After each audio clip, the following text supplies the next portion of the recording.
We're back. We're going to change direction a little bit here and talk to Pauline Proch. Hi, Pauline. Hi, Michelle. Pauline is the director of the community school here on Nantucket, and she's going to first of all give us a bit of general information about the school. What's its goal and focus, and what's it all about? Thank you.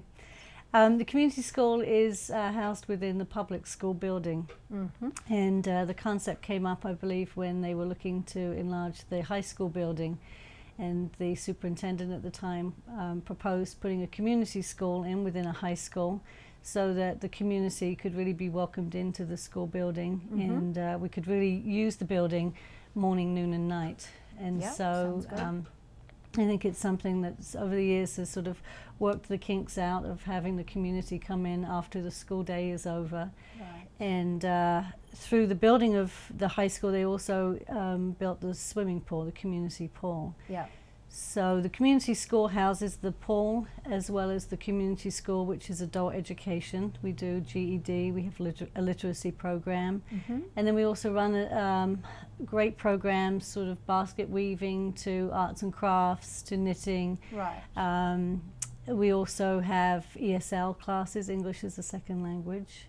So the focus is on welcoming the community into the school environment after hours. Right, exactly. To do whatever programs. Whatever they'd like to do, right, yes. on offer.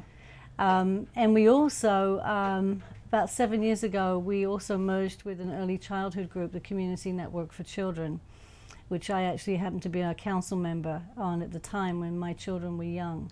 Yeah. And it made sense because we were doing early childhood programs. We were focusing on 0 through 5 years old. We had 2 state grants at that time from the Department of Education. So it was about 6 or 7 years ago that the Community Network for Children came under the umbrella of the community school.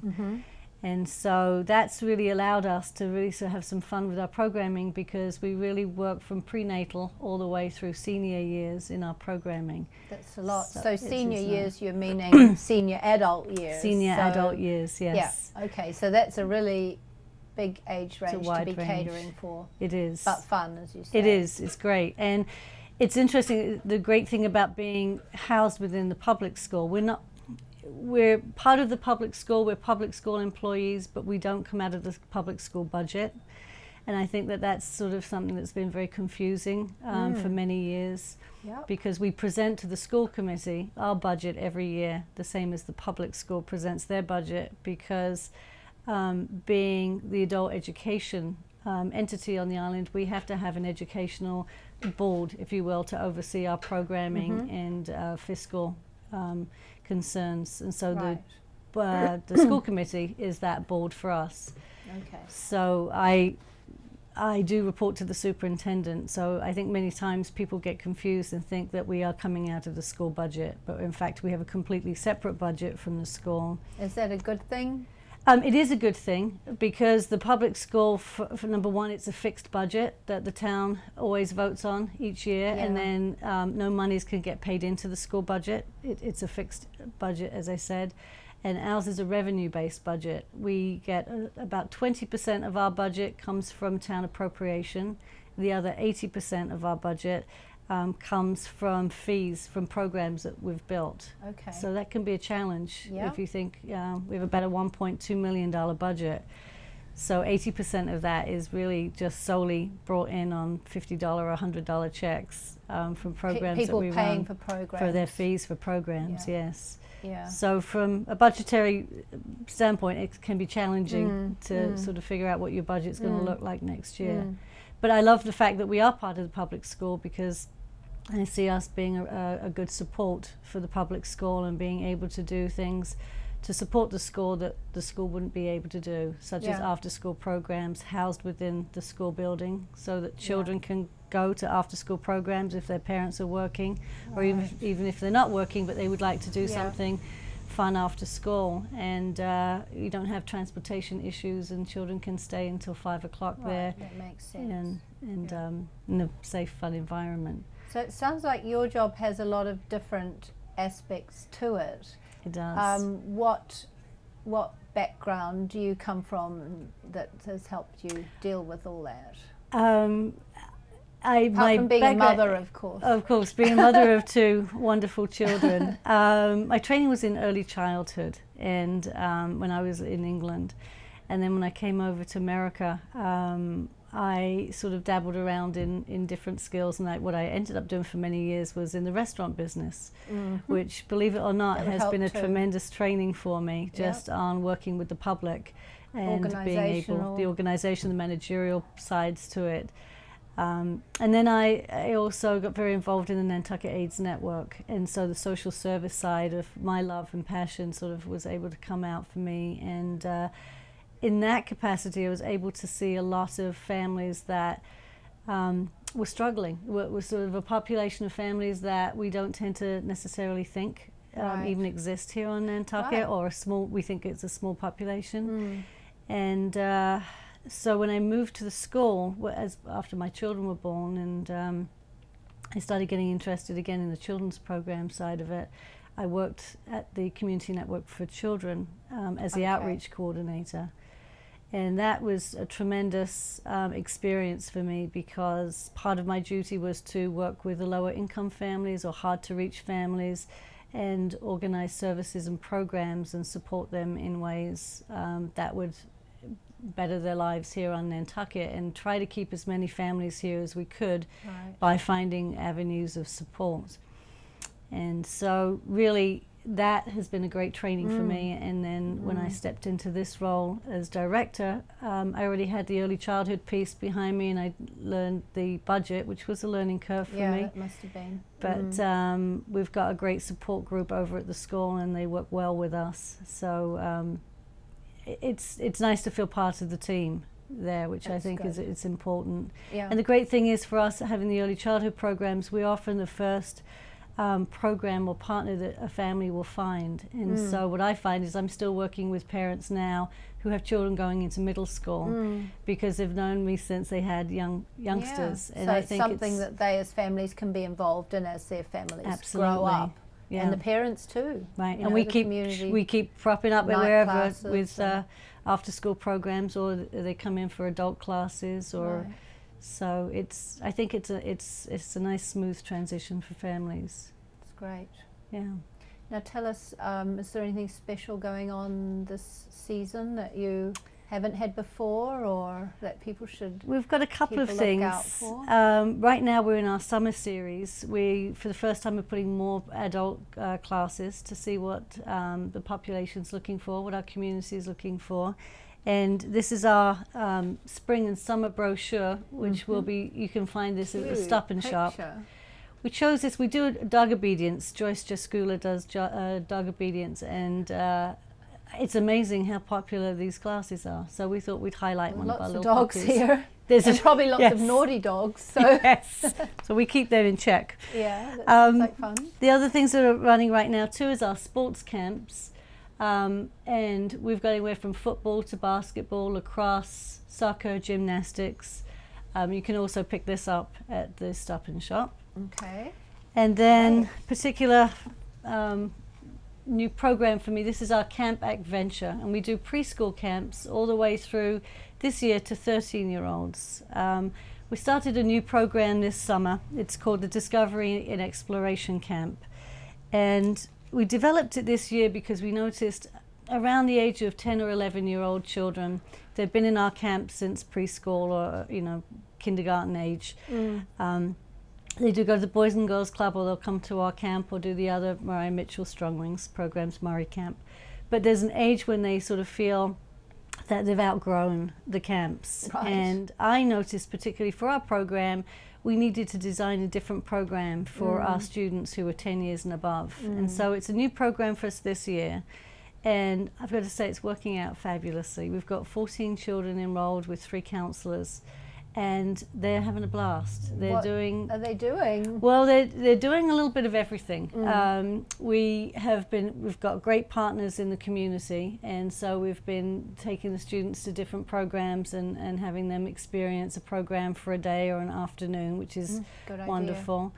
We have a camera that we're going to set up. We're starting to do some filmmaking and editing. We're going to have the students make a little movie for this and see how that turns out. We're also going to do some mentoring for these students. What we wanted them to have a chance to do at this age is give them a little bit more responsibility. And so we are going to be working with the Adams Camp next week, which is a camp that's set up for children who have special needs. We're going to be working with their siblings, and we're going to be working with them one afternoon and one morning next week. And I think they're going to set up, our children are going to set up a scavenger hunt and then work with the students there. And we're also going to include some of our younger campers so that we can have that. My goal, vision for this camp is to give the students an idea of doing something for somebody other than themselves.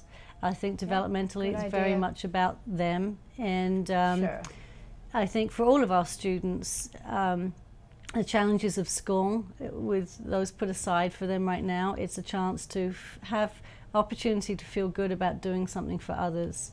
We're going to be actually contacting Bill Connell for the clean team. We want some community service. They'll be doing some of that. We may dedicate one day a week to community service projects. Great idea. So we hope by the end of the summer, not only will our students have had a good time, it's not as structured as our other camp has been, so they get to decide on their activities, they get to plan their schedule for the next week.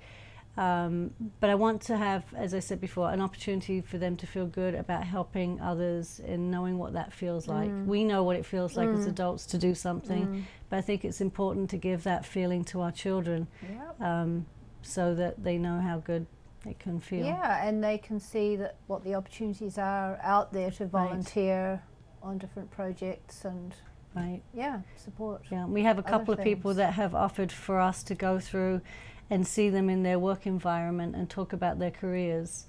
The ACE camp allowed us, the aviation camp allowed our children to go into some of the programs. They got to go to the tower at the airport and talk to the air traffic controllers.